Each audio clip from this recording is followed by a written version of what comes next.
우리 깨어납시다 하고 인사 나누겠습니다. 자, 주의 이름으로 깨어납시다. 자, 위에도 깼네. 오늘 어린이 주일이기 때문에 계속해서 오전 오후로 우리 어린이들 양육하는 우리 부모님들의 초점을 맞춰서 말씀들을 같이 나누도록 하겠습니다. 이 성경에 보면 이제 자녀 교육의 원리가 다양하게 제시가 되고 있는데, 본문 말씀은 이제 모세의 가정에 대한 이야기입니다. 레위 족속 중에 한 사람이 레위 여자에게 이제 장가를 들게 되고, 거기서 이제 귀한 이제 3남매가 나오게 되는데, 레위 지파 고핫의 아들 아므람, 그리고 또 레위 여자 어머니 요게벳, 아므람과 요게벳이 결혼을 해서 자녀를 셋을 낳게 됩니다. 3남매를 선물로 주셨습니다. 그 중에 첫째가 바로 미리암입니다. 딸이죠. 딸로 미리암이라고 하는 딸을 하나님께서 이 가정에다가 주셨고, 둘째가 아론입니다. 아론. 둘째 아론은 모세보다 3년 위예요. 3년 위이고, 또 말을 아주 잘하는 그러한 아들입니다. 그리고 이스라엘 최초의 대제사장이 된 사람이고, 그 다음에 이제 세 번째 3남매 중에 막내가 바로 모세입니다. 모세는 우리 잘 아는 것처럼 광야교회 40년을 이스라엘을 끌고 가서 그들을 이제 가나안 땅으로 인도하는 역할을 감당했던 신앙의 인물입니다.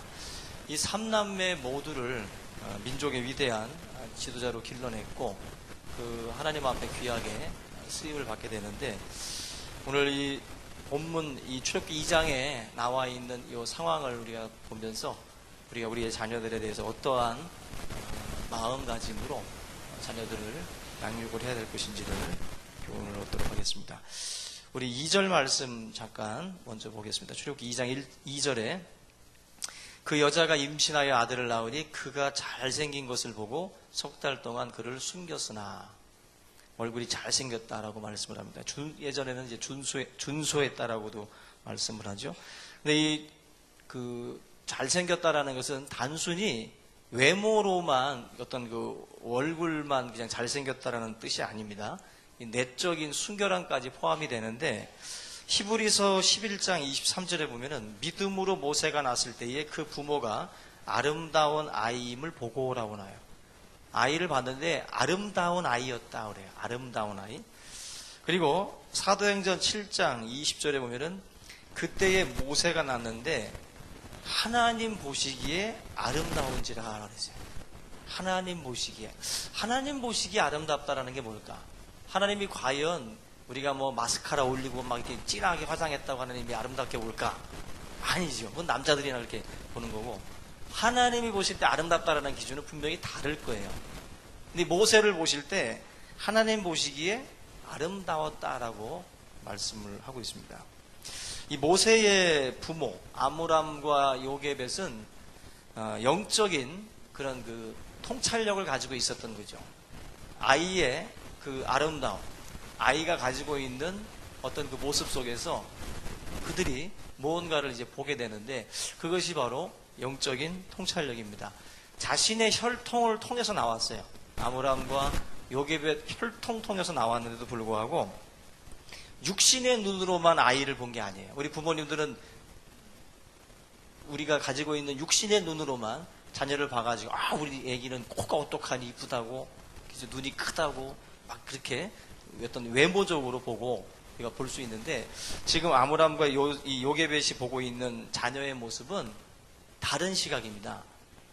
영적인 통찰력을 가지고 아이를 보면서 이 아이에게 가지고 있는 하나님의 뜻과 하나님의 계획, 하나님의 섭리를 같이 볼 수 있는 눈을 이 부모들이 가지고 있었다는 것입니다.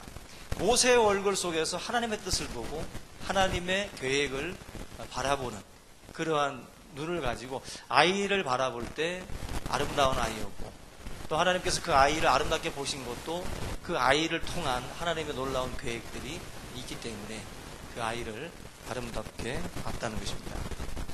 그래서 하나님께서 이 모세를 그 가정에다 선물로 주셨는데 석 달을 이제 아이를 숨겼다라고 말씀을 합니다. 모험을 건 거죠. 영적인 통찰력이 있었기 때문에 그 아이를 위해서 부모가 목숨을 걸고 모험을 감행하는 거예요. 하나님의 뜻과 섭리가 이 아이를 통해서 이루어질 거라고 믿고 거기에 그 모든 어떤 그 정성을 쏟는 거죠. 우리가 흔히 아기들을 보게 되면 뭐 아빠 닮았다, 엄마 쏙빼 닮았다 이런 말들을 많이 하지만 영적인 부모가 뭐 그 아이에게 생명을 전달해주는 역할을 하긴 했지만 실제적으로 생명을 주신 분은 하나님이시죠. 하나님이시죠. 그래서 부모의 얼굴이 자녀에게 있죠. 그리고 또 더 올라가면 조부모의 얼굴이 또 아이에게 나타날 수도 있고. 그런데 우리가 정말로 아이의 모습에서 발견해야 될 것은 부모도 아니고 조부모도 아니고 그 위에 계신 하나님 아버지의 형상을 그 자녀의 얼굴에서 볼 수 있어야 돼요. 그래서 자녀를 볼 때 단순히 내 자식이라는 개념을 뛰어넘어야 됩니다. 하나님의 자녀고 하나님의 형상이 그 자녀의 모습 속에서 발견되어져야 돼요. 그래야 그 아이를 내 새끼라고 생각해서 내 것으로 만드는 것이 아니라 하나님의 자식이고 하나님의 자녀라고 믿고 하나님께 맡길 수 있는 우리의 삶이 되는 거예요. 근데 그걸 내 거라고 생각을 하니까 자꾸 우리가 내 생각과 내 계획으로 아이들을 묶으려고 할 때가 많이 있는데, 성경은 자녀의 모습 속에서 하나님의 형상을 찾으라는 거예요. 하나님의 형상. 바로 그것은 하나님의 자녀다. 너게 아니라 하나님의 것이다라고 하는 것을 항상 우리가 마음속에 간직하고 있어야 된다는 것입니다. 부모는 결국 믿음의 눈을 떠야 돼요. 세상 부모들과 같은 눈만 가지고 자녀들을 보게 되면 그 눈에 그냥 머무는 것이고, 믿음의 눈을 가지고 있어야만이 자녀를 믿음의 눈으로 바라보고 믿음으로 키울 수가 있지, 세상적인 눈만 가지고 같이 보면은 답답함밖에 없어요. 예? 지금 우리들 가운데 자녀들에게 정말 마음껏 해줄 수 있는 부모가 누가 있어요? 그게 많지 않을 겁니다. 그죠? 해주고 싶은 건 많지요. 근데 내가 해주고 싶은 대로 다 못해줘도 이 자식은 하나님의 자식이다. 하나님의 자녀다. 하나님이 산을 넘고 물을 건너서 이 자녀를 인도하실 것이다. 그 믿음을 가져야 돼요. 그래서 내 자녀는 잘 될 것이다. 내게 아니니까. 하나님께 탁 던져놔야 하나님이 과외도 시키고, 하나님이 레슨도 해주고, 하나님이 탁 건강도 지켜주는 거지, 내 거라고 끌어안고 있으면 내 가지고 있는 그 안에서 해결해야 돼요. 근데 하나님께 맡길 때 하나님의 자녀가 될 줄로 믿습니다. 제가 금요 기도회 때 말씀드렸죠. 하나님께 우리 가정 전도하셨던 그 전사님, 남편 잘 나가고 집도 있었고 잘 나갔어요. 얼굴도 미인이셨고. 지금 생각해보니까 저 나이 때 찾아오셨던 거니까 지금 이제 거의 다 70을 다 바라보시는데, 근데 집안에 부러울 게 하나도 없는 집안이거든요. 다 아쉬운 게 없고. 그런데 사명을 가지고 이제 전도하러 나가느라고 애들을 제대로 사실 잘 못 먹였어요. 그래서 그 아이들이 먹던 음식은 짜파게티.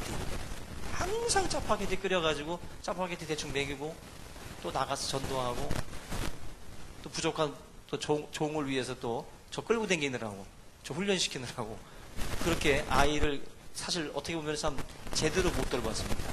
그러다가 사실 전도하면서 서름 당하시면, 내가 집이 없냐, 내가 밥이 없냐, 내가 돈이 없냐, 내가 남편이 없냐, 내가 자식이 없냐, 서러워서 막 복받쳐가지고 그런 말씀을 하실 때가 있었는데, 그래도 또다시 성경 가방 짊어지고 또 이렇게 계속해서 그 사역을 감당하고 있어요. 그런데 그 자식이 그렇게 제대로 신경 못 써주고 제대로 간돌이 못했는데 연대 들어갔어요. 연대쯤 되니까 한 분, 두 분 정도밖에 놀라지 않네. 연대 들어가서 나름대로 정치외교과 쪽 들어가가지고 공부 잘했습니다. 거의 수석하듯이 들어갔어요. 그리고 또 외국 쪽에서도 또 이제 공짜로다가 유학을 이제 오라고 하는 그런 거 있잖아요. 우리가 꿈에 그리는 그런 것들을 지금 누리고 있어요. 잘 나간다고. 우리가 볼 때는 던져놨기 때문에 애가 그냥 뒹굴러 댕길 것 같은데, 하나님이 다 잡아요. 애가 방황치 않게 잡고 애 마음을 잡고 애 생각을 잡아서 그 아이가 자기 때에 학생의 때에 해야 될 본분에 충실하게 만들고 꿈과 비전을 갖게 만들어요. 하나님이. 그래서 그 길을 가게 하더라고. 여러분들 하나님의 자녀라는 그 믿음의 눈을 꼭 가지셔야 됩니다.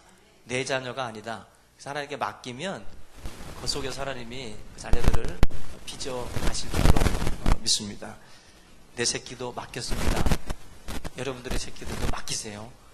하나님께 완전히 맡기면 하나님이 다 책임져 주실 줄로 믿습니다. 결국 자녀들은 하나님의 작품이에요. 하나님의 작품. 누구랑 뭐 비교할 필요도 없고, 그죠? 야, 저쪽 집 철수는 공부 잘한다는데, 뭐 저쪽 집 뭐 누구는 잘한다는데, 자꾸 그러면은 여러분들도 말하세요. 누구 집 아버지는 돈 잘 벌는데, 누구 집 엄마는 돈 잘 벌다는데, 그 부모들도 비교하면 기분 나쁘면서, 그죠? 자녀들한테 비교하죠. 어쨌거나 그런 것들에 대한 이 비교도 우리가 하지 말아야 됩니다. 왜냐하면 아이에게 독특한 하나님의 계획이 있을 거예요. 우리 정병길 목사님 그 막내 아들 이번에 그 유치원에서 상을 받아왔더라고. 상이 뭐냐면 꼬마 화가상이에요. 걔가 지금 의식도 없는 애인데 이성도 없는 애인데 무슨 상을 받아왔더라고. 그래가지고 얘가 도대체 뭘 그렸나 했는데 아직 저도 그림은 확인을 못했는데 그 상장 내용이 그 학원 생활을 독특하게 표현했대요. 독특하게.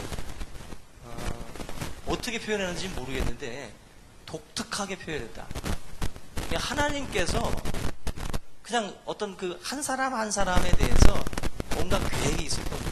독특한 한 사람으로 존재하잖아요. 우리가 공장에서 찍어 나오는 통조림이 아니라고. 통조림끼리는 비교할 수가 있지만 존재가 하나인 존재. 그죠? 사과는 배와 비교할 수 없는 거예요. 사과끼리 비교하는 거지. 근데 우리는 통조림이 아니라고. 하나밖에 없다고. 하나밖에. 그래서 우리가 이 서로를 비교할 수가 없어요. 비교할 수가. 그러니까 그야말로 작품이라고들 말하잖아요. 작품. 나로서 존재하는 거예요. 나 혼자로. 하나님 앞에. 분명히 나를 향한 또 다른 계획이 숨겨져 있는 겁니다.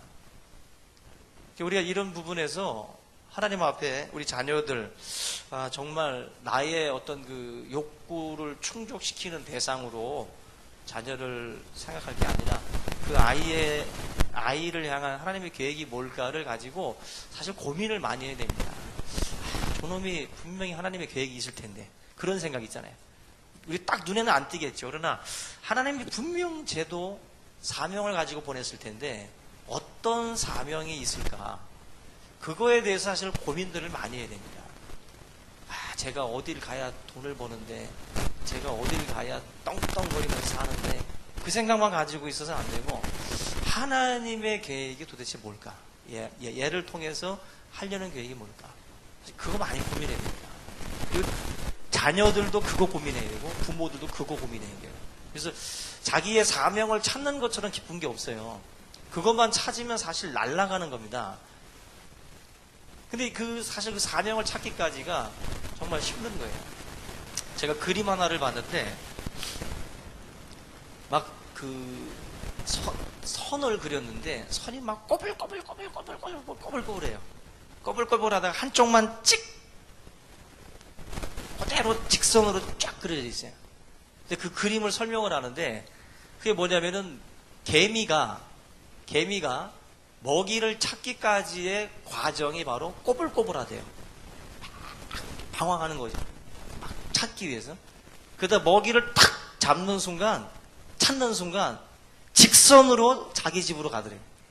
직선으로. 그래서 어떤 분은 그런 말을 해요. 방황은 필요하다. 방황은. 그 개미가 먹이를 찾기까지 그 꼬불꼬불했던 그 방황의 시간들이 사실은 그 시간이거든요. 그러다가 찾기만 하면 직선으로 가요. 개미도. 볼 곳 없다고. 갈짓자로 안 간다고 개미는. 지금 여러분들이 막 갈짓자로 막 왔다 갔다 하잖아요. 막 계획들이 학생들도 그렇고. 그건 개미의 방황하고 똑같은 거예요. 근데 탁 무는 순간 그 아이들은 그냥 직선으로 갑니다. 직선으로. 바로. 하나님께서 사실 이 사명, 비전, 꿈이 뭘까? 그거 고민하면서 사실 오랜 시간 방황이 필요합니다. 방황도. 그러면서 찾는 거죠. 찾는 과정에 이런 아픔도 있고 실수도 있지만 그걸 찾아야 돼요. 그런 것에 대한 고민들이 있어야 찾는 거지, 전혀 그 생각을 갖고 있지 않고 그냥 인간적인 생각으로 성공한다라는 개념만 갖고 있으면 안 되고, 하나님의 사명, 하나님이 내게 주신 비전이 뭔가, 이걸 반드시 찾아내야 돼요. 찾으시기 바랍니다. 졸지 말고. 우리 꿈나무들, 이 청소년들은 방황의 시기라고 그러잖아요. 그런데 그게 맞는 시기입니다. 아직은 딱 정할 수가 없는 시기예요. 그래서 부모들이 너 이거 딱 못 받고 너 여기 가, 이건 잘못된 거죠. 아직은 찾는 시기예요. 아직은. 우리 딸도 꿈이 막 바뀌더라고. 해마다 우리가 조사하거든요. 기도 제목들. 근데 바뀌어요. 근데 그게 잘하는 겁니다. 아직은 여기저기 왔다 갔다 해야 돼요. 그러다가 무는 거예요. 그러다가 무는 거. 지금 가끔 학생들하고 얘기하다 보면 그런 말들 하잖아요. 나는 꿈이 뭔지 모르겠고 사명이 뭔지 모르겠고 잘 모르겠다고. 청년들도 그래요. 그건 아직 찾는 방황의 시기입니다. 찾는 방황의 시기. 너무 그렇게 조급하게 할 것도 없어요. 좀 찾다가 발견하면 되는 겁니다. 결국 이 모세의 그 어머니는 자녀의 어떤 삶 속에서 하나님의 형상을 보고 하나님의 뜻을 아이에게 심으려고, 하나님의 계획을 이루려고 하는 그 생각들을 가지고 있었기 때문에 결국 아이를 목숨을 건 그런 거 숨기는 시간들을 가질 수 있었다는 것입니다. 근데 우리가 이 내용들을 보게 되면 모세의 그 어머니가 석 달을 숨겼지만 결과적으로는 다 끝까지 못 숨기고 드러나게 됩니다. 그래서 이 아이를 이제 강가에다가 버리는 그런 상황까지 오게 되는데, 그 당시에 바로 왕이 워낙 잔인해서 그 아들을 낳으면은 다 그 산파들에게 시켜가지고 다 죽이라고 명령을 했거든요. 결국 그 위기 속에서 석 달까지는 숨겼지만 나중에는 못 숨겨요. 결국엔 드러나게 됩니다. 현재 우리 자녀들도 마찬가지인데, 자녀들도 세상 속에 사실은 이제 언젠가는 내놔야 되는 거예요. 우리가 마치 모세의 부모가 그 바로의 어떤 그 위협 속에서 부모가 지키려고 하지만 결과적으로 못 지키잖아요. 못 지키고 그 아이를 강에다가 이제 던질 수밖에 없는 상황이 됩니다. 던질 수밖에 없는 상황. 그런 것처럼 우리 자녀들도, 우리 부모님들이 끝까지 지킬 수 없잖아요. 끝까지 함께 할 수 없고, 언젠가는 자녀들을, 언젠가가 아니라 이제 걷기 시작하면은 아이들은 이제 우리들 손에서 떠나보내야 됩니다. 그죠? 10시간이든 뭐 20시간이든 몇 시간이든 자녀들을 이렇게 보내야 되는 때가 와요. 그런 때가 왔을 때 과연 우리의 힘으로 다 보호할 수 있느냐? 보호할 수 없다는 거죠. 근데 이 바로의 위협도 강하지만 이 시대의 세상은 더 강합니다. 이 시대의 이 사단의 역사가 우리들 주변에 얼마나 많아요. 아이들을 삼키려고 하는 이 유혹의 이 세력들이 그렇게 많습니다. 결국 그 아이들을, 사실 우리가 집에서 아이들을 학교로 보내고 학원으로 보내는데 그게 세상이거든요. 지금 그 세상 속에서 아이들이 삼키지 말아야 돼요. 삼킴을 당하면 안 되는데 사실 두려운 일입니다. 근데 과연 그 아이들을 우리가 어떻게 세상 속으로 보내야 되느냐 할 때, 지금 본문을 보면은 아이를 그냥 던지지 않고 갈대 상자에 담아서 아이를 강에다 띄우잖아요. 그 갈대 상자가 바로 이 모형론에서는 바로 이 갈대 상자가 노아의 방주를 표현할 때 그 방주라고 하는 그 단어와 모세를 담았던 이 갈대 상자의 단어가 똑같습니다. 그러니까 우리 노아의 방주도 배가 아니라고 그랬잖아요. 그때 배가 아니고 하나의 박스입니다. 상자와 같은. 배는 어떤 곳을 지향해서 나아가잖아요. 배는. 근데 이 방주는 어느 지역을 향해서 가는 목적이 아니에요. 방주는 떠 있는 겁니다. 떠 있는 거예요. 하나의 상자와 같은 거예요. 상자. 바로 갈대 상자에 담겨진 모세라는 것은 바로 노아의 방주 속에 있었던 노아의 8식구와도 같은 거예요. 근데 우리가 노아의 방주를 표현을 할 때 이 시대의 교회요, 예수 그리스도로 상징하거든요. 근데 이 갈대 상자도 바로 우리가 노아의 방주에 쓰였던 단어로 보면서 모형론적으로 이 갈대 상자를 하나님의 어떤 그 처소, 하나님의 품, 교회, 예수 그리스도, 그것으로 우리가 상징을 합니다. 결국 자녀를 강가에 띄울 때에 모세의 부모들은 그 아이를 갈대 상자에 담은 것처럼 우리가 자녀들을 세상에 보낼 때 이 아이를 아무런 무장도 안 시키고 내보내면 안 돼요. 바로 믿음이라고 하는 예수 그리스도 안에 아이를 담아서 세상으로 내보내야 되는 겁니다. 갈대 상자에 씌우듯이 자녀들이 방주 안에, 갈대 상자 안에 담겨져서 나가야 돼요. 그래야만이 그 아이들이 그 세상 속에서 삼킴당하지 아니하고 승리할 수 있거든요. 근데 많은 부모들이 중요한 것이 뭔지를 모릅니다. 아이를 믿음으로 키운다라는 거, 아이를 말씀을 가르친다는 것에 대해서 굉장히 아주 가볍게 생각을 하고 중요하지 않은 것으로 여겨요. 그래서 강남에 있는 큰 교회에서는 아이들 주일날 괜히 붙잡아 놓고 뭐 하는 거 싫어합니다. 싫어해요. 빨리 가서 공부해야 된다는 거예요. 빨리 가서. 바로 아이들을 갈대 상자에 담으려고 하지 않아요. 노아의 방주에 담으려고 하지 않고 아이들을 그냥 세상 속으로 그냥 다 내보내는 거죠. 지금 여러분 진화론이라는 게 있잖아요. 진화론과 뭐 창조론이 논쟁이 있지만 진화론이 지금 대세잖아요. 근데 진화론은 과학에만 적용되는 게 아닙니다, 여러분들. 진화론이 가지고 있는 어떤 그런 사상이나 그런 어떤 그 원리들은 사실 우리 모든 문화에 다 적용이 되는 거예요. 그 진화론의 사상이 과학에만 접근하는 게 아닙니다. 그래서 그 진화론으로 물들어 있는 학생들의 생각 속에 과연 한 사람의 형상 속에서 하나님의 형상을 발견할 수 있느냐? 못합니다.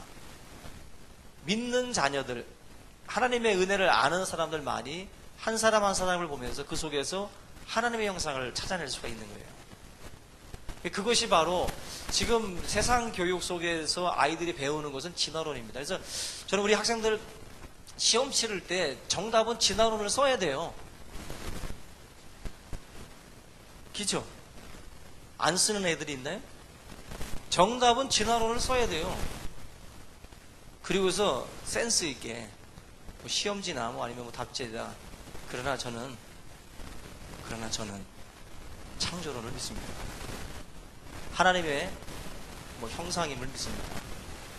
뭐 나름대로 그렇게 그건 과학이론이니까 진화론에서는 이렇게 말하더라.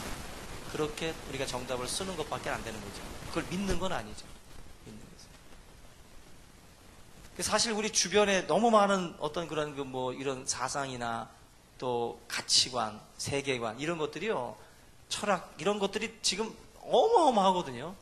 그런 것을 아이들이 이제 배우다 보면 신앙적인 부분하고 막 이제 충돌이 일어납니다. 그리고 지금 예수 믿던 분들도 신학교를 가면은 신학교 교수들이 가르치는 그 신학 중에는 자기들이 믿던 믿음하고 충돌되는 게 있어요. 그걸 막 교수들이 또 일부러 던진다고 막 애들이 막 벌떼같이 막 달려들어가지고 막 그럴 수가 있냐고 막 대들어요. 막 충돌이 일어나는 거예요. 신학 사상도. 그런 것처럼 세상에서 배우는 학문하고 내가 알고 믿었던 믿음하고 충돌이 일어난다고. 거기서 아이들이 믿음으로 그 세계를 우리가 알고 뛰어넘을 수 있어야 되는데 그 부분에서 지금 상당히 부족하다라는 거예요. 굉장히 이런 부분에서 아이들은 많은 위험에 노출되어 있는 겁니다. 광야에 버려진 그러한 사람들과 같은 거예요. 마치 이 나일 강가에 버려진 모세처럼 지금 우리 자녀들도 세상 속에 던져진 그런 존재라는 것입니다. 근데 하나님께서 이 갈대 상자에 담겨져 있었던 모세를 기적적으로 또 바로의 공주를 감동시켜서 그 생명을 던져주죠. 그리고 그 아이를 결국 기적적인 방법으로 그 어머니가 정말 친모가 아이의 젖을 먹일 수 있는 그 상황 자체가 그렇게 전개가 됩니다. 부모가 이 자녀를 자기가 끌어안지 않고 하나님께 맡기고 하나님께 던지니까 그 자녀의 생명도 유지되고 또 그 부모에게는 삭슬 받는, 그야말로 상상도 못했던 일들이 벌어지죠. 하나님께서 주시는 또 하나의 상급이라고 생각이 돼요. 작은 예지만 바로 그러한 식으로 내가 이 자녀를 붙들지 않고 내가 이 자녀를 주님 앞에 맡겨서 던져놓으니까 오히려 상상치도 못했던 그런 그 전개들이 벌어지는 거예요. 내가 끌어안고 있었다면 모세는 죽었어요. 뭐 어쩌면 자기도 죽었습니다. 내가 믿음으로 자녀를 하나님 앞에 맡기니까 나도 살고 자녀도 살고 또 가정적으로 삭도 얻어지는 그러한 일거양득의 역사가 벌어지는 거예요. 그게 우리가 흔히들 말하는 믿음의 기적입니다. 믿음의 기적. 우리 성도님들에게 이런 기적들이 일어나기를 주님의 이름으로 축원합니다. 우리 성도님들의 가정에서 이런 거 봐야 되거든요. 그래서 세상 부모들만큼 우리가 못해준다 할지라도 저와 여러분들은 자녀들에게 갈대 상자를 입히세요. 믿음을 입히시고 예수 그리스도를 입혀서 아이들이 믿음으로 세상에 나갈 수 있도록. 믿음은 세상을 이기는 힘입니다. 세상을 이기는 힘.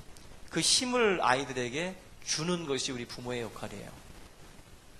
오늘 이 말씀들을 같이 우리가 붙들고 나에게 허락해 주신 귀한 자녀들 다시 한번 하나님 앞에 온전히 맡기는 그런 귀한 시간 되기를 주님의 이름으로 축원합니다.